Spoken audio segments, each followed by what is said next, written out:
أشهد أن محمدا رسول الله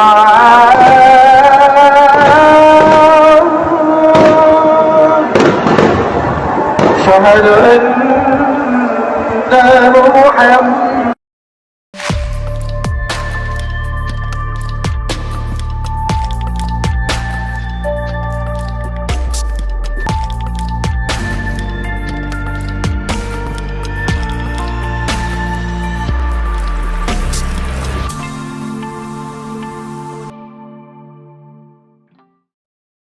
শুনিছেন মুহুর্মুহু গুলির শব্দ আর ফজরের আজান। এটাই ছিল আমাদের জুলাই। বেশি দিন আগের কথা না, মাত্র 2 বছর আগের কথা। এখন যদি আপনাকে জিজ্ঞেস করি জুলাইয়ের মূল ব্যর্থতাটা কি, আপনারা চট কইরা মনে আসবে শাওনের স্ট্যাটাস, মাহি স্ট্যাটাস, পিয়া জান্নাতুলের লাফালাপি, আর যুবলীগের নেত্রী ওই থুকু বিএনপির এমপি নীলুফারের ওই বক্তব্য।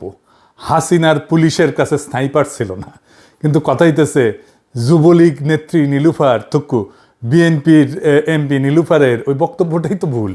পুলিশের কাছে স্নাইপার তো ছিল এবং আছে, কয়েক দফায় তারা স্নাইপার কিনছে। জুলাই অভ্যুত্থানের সময় স্নাইপাররা কারা ছিল? বাংলাদেশ পুলিশের সোয়াট এবং সিআরটি নামে 2টা স্পেশালাইজড ব্রাঞ্চ আছে। এই 2 ব্রাঞ্চে স্নাইপার ট্রেনিং পায়, মানে পুলিশের 2টা ব্রাঞ্চে ডেডিকেটেড স্নাইপার থাকে। আবার ওইদিকে র্যাবের বিশেষ স্নাইপার টিম আছে। দেখেন, আর একদিকে বিজিবির স্নাইপার টিম আছে, তাদের ইনভেন্টরিতে 1500-র বেশি টাইপ 85 থান্ডারবোল্ট এক্সট্রিম টাইপের স্নাইপার রাইফেল আছে। আর সেনাবাহিনী, বিমান বাহিনী, নৌবাহিনীর কথা বাদই দিলাম, এদের প্রত্যেকেরই highly train dedicated sniper team আছে। প্রায় 10 থেকে 15 রকমের আমেরিকান, ব্রিটিশ, টার্কিশ ব্র্যান্ডের হাজার হাজার স্নাইপার বন্দুক আছে। জুলাই অভ্যুত্থানের সময় মাঠে তো শুধু পুলিশ না, বিজিবি ছিল, র্যাব ছিল, সেনাবাহিনী ছিল, এমনকি বিমান বাহিনী পর্যন্ত সারা দেশে ডেপ্লয় করা হয়েছিল। এছাড়া 2021 থেকে 23 পর্যন্ত সরকারি হিসাব মতেই পুলিশের জন্য প্রথাগত নিয়ম ভেঙা 1000 কোটি টাকার military grade semi automatic rifle কেনা হয়েছে। এত কিছুর পরেও কিছু জাউরা জুলাই আন্দোলনের সময় স্নাইপার নিয়ে নানা গুজব আর কনস্পিরেসি থিওরি হাজির করে আর বলে যে আইন শৃঙ্খলা বাহিনীর কাছে স্নাইপার ছিল না। আওয়ামী লীগ বলে বলুক, বিএনপির নেত্রী নীলুফার কেন বলে, ওরে আর আমি কি বলবো। এডিটর সাহেব দেখান মোশাররফ করিম কি কইছে নীলুফার রে। এক কাজ কর, তুই গু খা, তাজা গু না, 3 দিনের বাসি গু খাবি। তারপরে নীল নীল মোটা মোটা মাছি উড়ে বেড়াচ্ছে, সেই গু খা, মাছি সহ খা, কচকচ করে শব্দ হবে, ক্রিসপি গু খা। শুনেছো নীলুফার ঠিক মতো কথা কব একেবারে। এরপরে হাউকাও শুরু করলো মাতারি শাওন, সে নাকি জুলাইকে তার সাথে এসে দাঁড়াইলো আরো 2 মাতারি, মাহি আর জান্নাতুল পিয়া। এই যে হাউকা হইল সপ্তাহ জুড়ে, এগুলো আসলে কি? এগুলো ডিজাইন করা হয়েছে, কারা করেছে বুঝে নেন। একসাথে এগুলোরা দিয়ে চিল্লানি, এগুলো সাজানো জিনিস, যেন কিছু থেকে আপনার আমার নজর সরাই দিতে পারে। আর কোনো কারণ নাই। যে বিএনপি জুলাইয়ের পক্ষে বলতেছে এখন, এমনকি শিলং সালাউদ্দিন পর্যন্ত বলে আওয়ামী লীগের রাজনৈতিক পতন হয়েছে, আওয়ামী লীগের রাজনৈতিকভাবে নিপাত হয়েছে, নির্মূল হয়েছে, দাফন হয়ে গেছে দিল্লিতে। সেই আওয়ামী লীগ বাংলাদেশে আর কোনোদিন রাজনীতি করতে পারবে না। রাজনৈতিক দল হিসাবে আওয়ামী লীগের বিচার দাবি করেছি আমরা, আপনারা দাবি করেছেন, তদন্ত পরিচালিত হচ্ছে। ইনশাআল্লাহ খুব শিগগির রাজনৈতিক দল হিসাবে সেই রাজনৈতিক দলকে বিচারের কাঠগড়ায় নিয়ে যাওয়া হবে।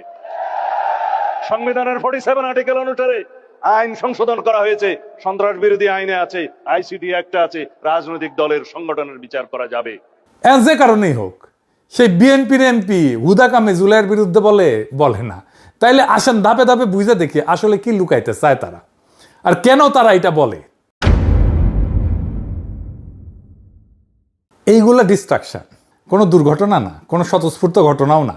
এটা একটা কৌশল, হঠাৎ কইরা হয় নাই। এইটা একটা বহুত পুরানা কৌশল। এই কৌশল ব্যবহার করে গোয়েন্দা সংস্থা, রাষ্ট্রযন্ত্র আর বাঙ্গু এলিট মিডিয়া, ফুন্দের আলো, দিল্লি স্টার, ছায়ানট, উদিসি, এদের পিছনে ইন্ডিয়ান কালচারাল এস্টাবলিশমেন্ট। এইটার আবার একটা একাডেমিক নামও আছে। যাই হোক, সেটা যাওয়ার আগে আপনাদের কয়টা জিনিস দেখাই। এই যে মেরিল প্রথম আলো পুরস্কার, দেখেছেন না আপনারা? প্রত্যেক বছর হয়, তাই না? এখন আমার একটা কথা বলেন তো, ওইখানে পুরস্কারটা আসলে কি, কে পাইল, কোন বিভাগে কে জিতলো, এটা কেউ মনে রাখে? মনে করেন তো, শেষ কবে কাউরে বলতে শুনছেন আমি মেরিল প্রথম আলো পুরস্কার পাইছি? তারে পরিচয় করে দেওয়া হইতেছে, উনি কলে মেরিল প্রথম আলো পুরস্কার পাইছে। শুনিছেন? শোনেন নাই? আপনাদের কি মনে আছে? নাই তো, কেউই মনে রাখে না কে পাইল। তাহলে মানুষ মনে রাখে কি? মনে রাখে ওই স্টেজে কি হইল, কোন নায়িকা নাচলো, কে কি পোশাক পরে আসলো, কার সাজ কেমন ছিল, এটাই আসল প্রোডাক্ট। পুরস্কারটার নিছক একটা মোড়ক, ভিতরের আসল পণ্যটা হইল সুন্দরী নারীর দৃশ্য। কারণ দুনিয়ায় সুন্দরী নারী একটা গুরুত্বপূর্ণ কৌশলগত সম্পদ, স্ট্র্যাটেজিক অ্যাসেট। এটা মনে রেখেন, এটা ইন্ডিয়া জানে, আওয়ামী লীগ জানে, বাঙ্গু বামেরা খুব ভালো করে জানে। এটা কথা কইয়ে রাখি, এইগুলোরে সুন্দর বানানো হয়, সুন্দর না করলে ওরা। যাই হোক, ওইদিকে আর না যাই। এই জন্যই খেয়াল করে দেখেন, আর্ট, কালচার, সিনেমা, নাচ, নাটক, গান, অভিনয়, মডেলিং, এই গোটা সাংস্কৃতিক পরিসরটা সিংহভাগ কাদের দখলে হিসাব করে দেখেন। এরাই ইন্ডিয়ান আধিপত্যের অংশ। জামাতের কথা বাদই দেন, ওদের তো এখানে ঢোকার প্রশ্নই আসে না। কিন্তু বিএনপির কেউ আছে এই জায়গায়? নাই।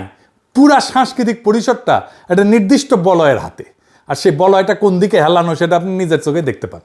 এই সুন্দরী নারীরা যে কাজটা করে সেটা হইল সবচেয়ে কম খরচে সবচেয়ে বেশি লাভ তুলে আনে ইন্ডিয়ান স্ট্যাবলিশমেন্টের জন্য, আওয়ামী লীগের জন্য, বামেদের জন্য। কম বিনিয়োগ, চড়া মুনাফা। এইবার আসেন এই পুরা খেলাটা দেখি, কেমনে পরিচিত নারী মুখ দিয়ে রাজনৈতিক বার্তা ছড়ায় দেওয়া হয় সবচেয়ে কম খরচায়, সবচেয়ে কার্যকরভাবে। হ্যালো এফেক্ট বলে একটা কথা আছে, মার্কেটিংয়ে পড়ানো হয়। বাংলায় বলতে পারেন জ্যোতির বলয় প্রভাব। সহজ কথা, একটা সুন্দর মুখ দেখলে আমাদের মন আপনা আপনি ধরে নেয় যে মানুষটা ভালো, বুদ্ধিমান, বিশ্বাসযোগ্য। আমরা গইলা যাই কোনো প্রমাণ ছাড়াই, তার কোনো যোগ্যতার প্রমাণ দেওয়া ছাড়াই আমরা গইলা যাই। 1979 সালে গবেষক শেলিস চেইকেন একটা পরীক্ষা করে দেখছিলেন যে একই কথা যদি একজন আকর্ষণীয় চেহারার কেউ বলে আর একজন সাধারণ চেহারার কেউ বলে, মানুষ আকর্ষণীয় চেহারার জনেরটা বেশি বিশ্বাস করবে। কথা এক, শুধু মুখ আলাদা, কিন্তু ফলাফলও আলাদা। এখন এইটা রাজনীতিতে গোয়েন্দা কার্যক্রমে কি করে? এখানে দুইজন গবেষক, কার্ল পামার আর রল্ফ পিটারসন, সরাসরি এটা একটা গবেষণা করেছিলেন।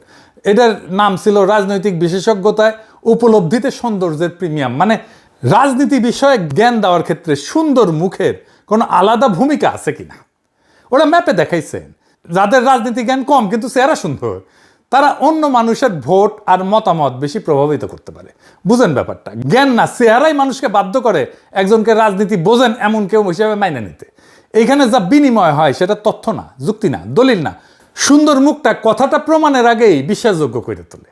মানুষ যুক্তি বিচার করার সুযোগই পায় না, মুখ দেখায় তার আগে মন ঠিক করে ফেলে। বিজ্ঞাপনের নারী, রাজনীতির নারী একই খেলা। আমরা সবাই জানি পণ্যের বিজ্ঞাপনে নারী দেহ কিভাবে ব্যবহার করা হয়। সাবান থেকে মোটরসাইকেল, বাইক থেকে সিমেন্ট, সব কিছু বেচতে একটা সুন্দরী মুখ লাগানো হয়। ফিল্ম নিয়ে করা গবেষক লরা মার্ভি এই দৃষ্টিটা একটা নাম দিছিলেন, নারীকে দর্শকের চোখে ভোগের বস্তু বানায় ফেলা। বিজ্ঞাপনে আকর্ষণটা দিয়া পণ্য গেলায়। রাজনীতি ঠিক একই কৌশল ধার করতেছে, শুধু পণ্যটা বদলাইছে। এইবার যে পণ্য বেচা হইতেছে সেটা একটা রাজনৈতিক অবস্থান, একটা বানানো বিতর্ক, একটা ডিস্ট্রাকশন। মডেল আর নায়িকা এখানে নিখুঁত পছন্দ দুইটা কারণে। এক, তাদের মুখ মানুষ আগে থেকে চেনে। দুই, ওই হ্যালো এফেক্ট কইছি না, জ্যোতির বলয় প্রভাব, তাদের হইয়া অর্ধেক কাজ আগে কইরা রাখে। যুক্তি লাগে না, শুধু মুখটা লাগে। আর এই মুখগুলা রিক্রুট করার জায়গা কোথায়? নাটক, সিনেমা, গান, নাচ, মডেলিং। এই জায়গাগুলোতে সুন্দর মুখের মানুষের আনাগোনা। চেহারা বা ফিগার সুন্দর না হইলেও মেকআপ দিয়ে এমন বানানো হয় যেন একেবারে বেহেশতের হুর। তো এর মধ্যে নীলুফার কেন, রাজনৈতিক নেত্রী কেন? আসেন এটা বুঝে দেখি। খেয়াল করে দেখেন, মাঠে নামা মুখগুলার বেশিরভাগই নায়িকা, মডেল, কিন্তু সবাই না। ভিড়ের মধ্যে একজন নায়িকা না, একজন রাজনৈতিক নেত্রী, নীলুফার। এটাই আসল খেলা। নীলুফারও ওই একই ইন্ডিয়ান কারখানার মাল। আর দেখিছেন না কি আরামে হাসিনার আমলে টকশো কইরা পার হইয়া গেল।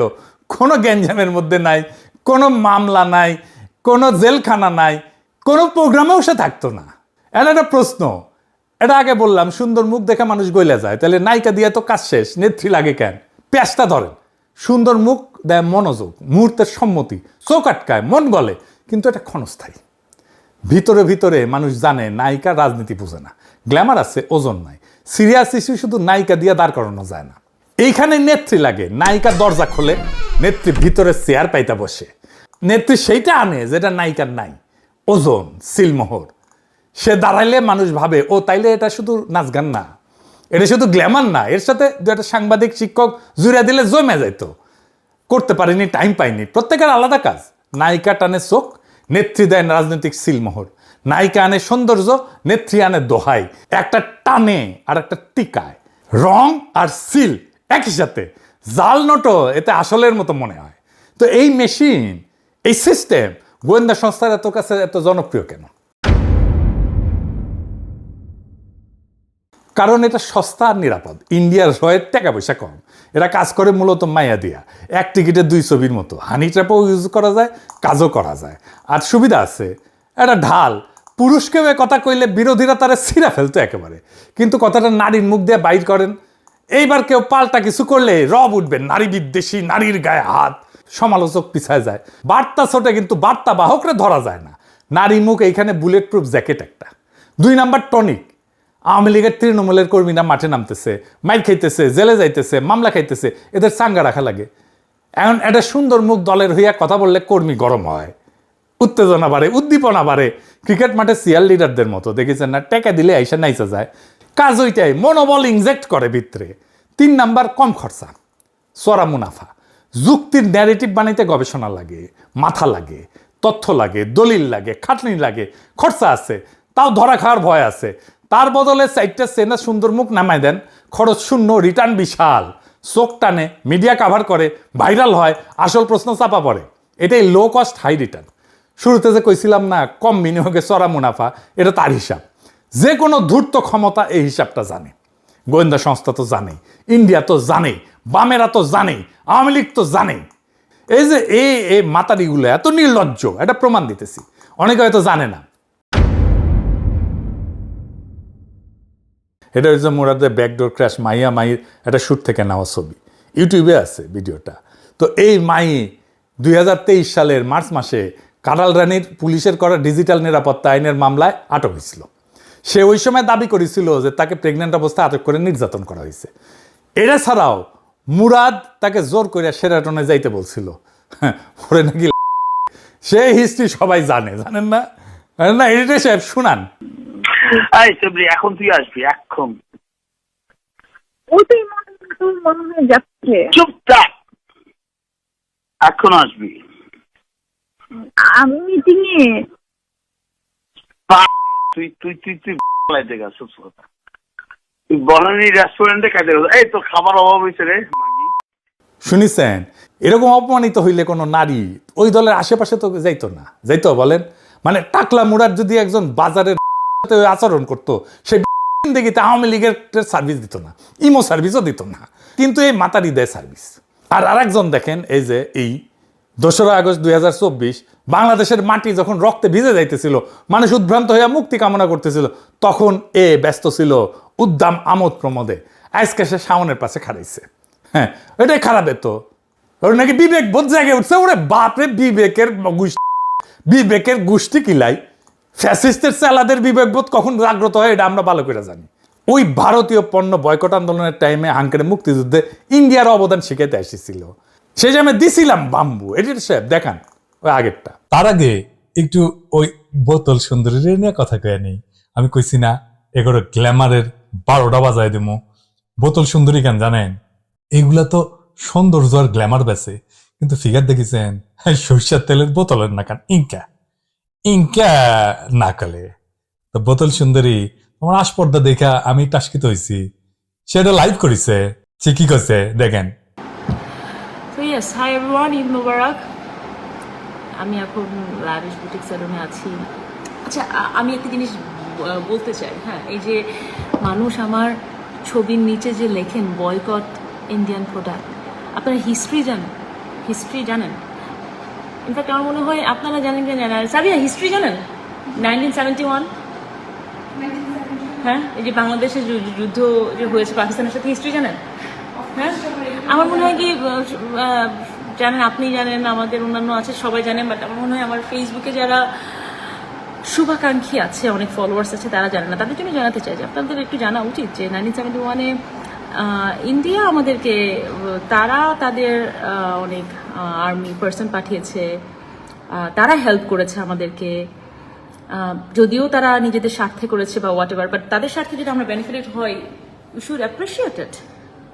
হ্যাঁ, না হলে এই যে এত বড় বড় কথা, এই তারপরে ফেসবুক কিছুদিন পর আপনারা ফেসবুক বন্ধ করে দেবেন। এই ফেসবুক কারা চালায়? ফেসবুককে মার্ক জুকারবার্গের ওনার রিলিজিয়ন কি জানেন আপনারা?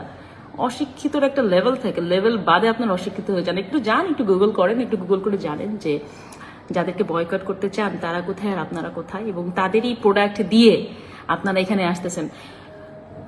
গরু না হলে, ইন্ডিয়ান গরু না আসলে গরুর দাম বেড়ে যাবে, পেঁয়াজ না আসলে পেঁয়াজের দাম বেড়ে যাবে, তখন তো আবার বয়কট ইন্ডিয়া আপনারা করবেন না। মানে সুযোগ সন্ধানী। এনিওয়েজ, কইছে ভারত নাকি আমাদের মুক্তিযুদ্ধের সময় সাহায্য করেছে। দেখিছেন?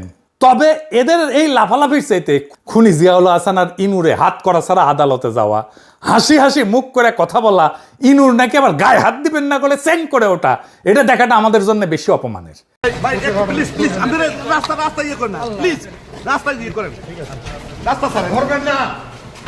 এইগুলা থেকে যেন আমাদের নজর সইরা যায়, তাই এইগুলারে নামানো হয়েছে, এই মাতারিগুলারে নামানো হয়েছে। এই 2 বছর যা হয়েছে বিচারের নামে, এটা হইতেছে বিচার শুরু হয়েছে, চার্জ গঠন হয়েছে, কিছু রায় হয়েছে সামান্য। প্রায় 192 জন প্রভাবশালী ব্যক্তি জেলে, কিন্তু এখনো পর্যন্ত হাতে গোনা কয়েকজনের বিচার সম্পন্ন হয়েছে। হাতে গুনতে পারবেন, কড়া গুনে বলতে পারবেন। অভ্যুত্থানের যেটা নৈতিক সমাপ্তি, বিচার সম্পন্ন করা, সেটা হয় নাই। আর যে হয় না এটা কেমভাবে বুঝেন? জিয়াউল হাসান হাসি মুখে হাত করা ছাড়া, ডান্ডা বেরি ছাড়া ট্রাইব্যুনালে হাজির দিয়ে ঘুরে বেড়াইতেছে। এই একটা দৃশ্য এই টাউনের যে কোনো ফেসবুক স্ট্যাটাসের চাইতে 1000 গুণ বেশি অপমানজনক আমাদের জন্য। এই দৃশ্যটাই আমাদের বিপ্লবের অসম্পূর্ণতার আসল ছবি। এটাই আমাদের জন্য অপমানজনক। কিন্তু এই রাজধানী কি চালাই যেতে থাকবে এরা, এই মাতারিগুলিয়া? না, এদের যেহেতু চিহ্নিত করা গেছে, এদের জন্য যথাযথ শাস্তির ব্যবস্থা করতে হবে। মাইয়া হয়েছে তো কি হয়েছে? ফ্রান্সে যে সমস্ত নারীরা নাজি অকুপেশনের সময় নাজিদের সাপোর্ট করছে, তাদের ফ্রেঞ্চরা একটা প্রকাশ্য শাস্তি দিত। নাম ছিল এপুরাসিও সোভাজ। ওই অর্থ হইতেছে বিচার বহির্ভূত শুদ্ধিকরণ। ফ্রান্স যখন নাজিদের বাহিনীর হাত থেকে মুক্ত হয়, তারপরে আনুমানিক 20,000 নারীর মাথা কামায় দেওয়া হয়েছিল। এই নারীদের বলা হতো লে তদু, মানে মুন্ডিতা নারীরা, মানে যাদের মাথা কামানো হয়েছে। এই ঘটনাগুলো ছিল প্রকাশ্য, জনতা জড়ো হয়ে আর নারীদের দেখতো, টিটকারি দিত, তারপরে গোটা এলাকায় ভেতর দিয়ে হাঁটায় নিয়ে যাওয়া হয়তো, পাশায় সাপ গাইতে নিয়ে যেত, গরম লোহা দিয়ে শরীরে স্বস্তিকা চিহ্ন আইকা দিয়ে দেওয়া হইতো, কাউকে মেরে ফেলা হইতো, মারতে মেরে ফেলা হইতো। আমরা শাওন অ্যান্ড গংকে এইভাবে ফ্রান্স তরিকায় শাস্তি দেব, নো মার্সি, কোনো ক্ষমা নাই। আপনি প্রতিশোধ নেন নাই, কোনো লাভ হয়েছে? লাভ হয় নাই। শাওন অ্যান্ড গংকে ঠিক একই ফ্রেঞ্চ তরিকার ট্রিটমেন্ট দিতে হবে। পশ্চিমারা এসে যদি বলে এইসব কি করতেছো, আমরা কুমুদ তোমাদের দেখে শিখেছি। তোমরা কেমনে ডিল করছো ফ্যাসিস্টদের সহযোগিতায় আমরা দেখি নাই, দুনিয়া দেখে নাই। সারা দুনিয়া এইভাবে করে ডিল। ওদের সাথে মানুষের মতো আচরণ করছেন তো মরছেন। সবাইরে করতে হবে না, মারা কয়েকটারে করেন। র আর রিক্রুটমেন্টের জন্য মাতারি খুঁজে পাবে না সারা বাংলাদেশে 100 বছর ধইরা। তৈরি থেকে বিপ্লবী মুহূর্ত আবার আসবে, শীঘ্রই আসবে। মিস যেন না হয় একটা মাতারিও। 100 বছরের শিক্ষা দেওয়া লাগবে ওই একদিনের মধ্যেই, ভুল যেন না হয়।